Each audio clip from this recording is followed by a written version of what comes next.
In Elul, the sovereign is in the field, as the Jewish mystics say, but I am in the orchard to go apple picking with my family. This video feels so nostalgic as I take you from apple picking to honey apple cake in one fell swoop. So let's go and pick some of those beautiful Honeycrisp apples.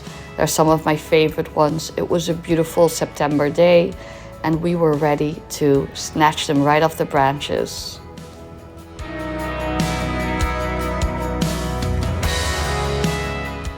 Look at these cute little conjoined twin apples stuck together. I decided to give them a home in my home.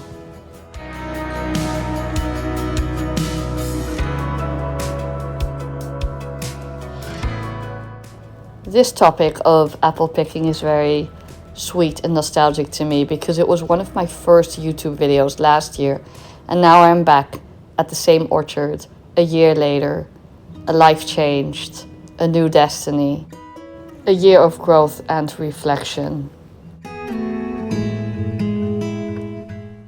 My love for these apple cider donuts remains unabated.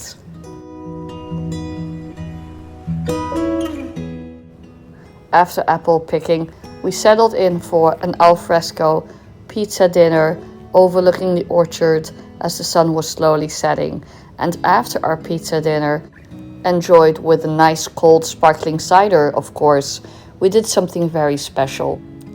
I led a Kabbalat Shabbat service greeting the Sabbath bride among these beautiful hills, and it couldn't have been a more magical and breathtaking experience, close to the divine, close to nature, close to the great and sacred turning of ourselves at this time of year. Judaism is a sacred path tied to the cycles of the earth, and being among the trees and the fields to sing praise and give thanks is a precious thing. Back at home, our Rosh haShanah prep can start in earnest. It's time to make those apple honey cakes, and I'm using the same recipe that I used last year from Tori Avey, which is a little labor intensive, but it's so worth it because it gives you this very silky, smooth apple honey cake that is very rich because of the apple being integrated into the cake. So here I am peeling and coring the apples and slicing them into smaller pieces, as you can see here. And then I'm going to run them through this wonderful KitchenAid attachment, which prevents me from having to have yet another appliance on my countertop. I also use this to grate my potatoes for Hanukkah. I add eggs, and I've doubled my recipe here because I want to make a lot so that we have cakes not just for Rosh haShanah, but to last us all throughout Sukkot, and maybe to give one away as well.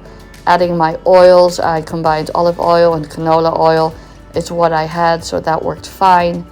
And I'm going to combine all of my wet ingredients and my dry ingredients separately and then put them together. This cake has all the classic flavors from vanilla to cinnamon, and it is the perfect full recipe. Of course, I will link Tori Avey's recipe below in the show notes of this episode. Here's my secret, Sichuan 5-spice. I put it in a lot of things that are kind of cinnamon based because it gives a unique little kick. Sea salt, also a requirement in this cake. I'm adding my rising agents to make sure this cake is nice and fluffy.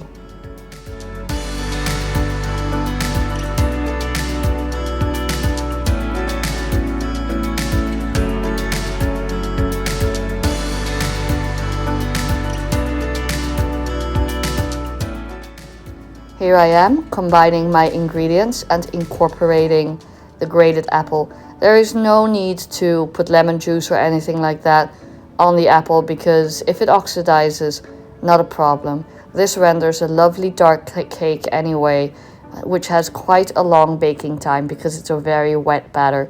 In she goes. This is the final product. I made 2 bundt cakes and a regular cake.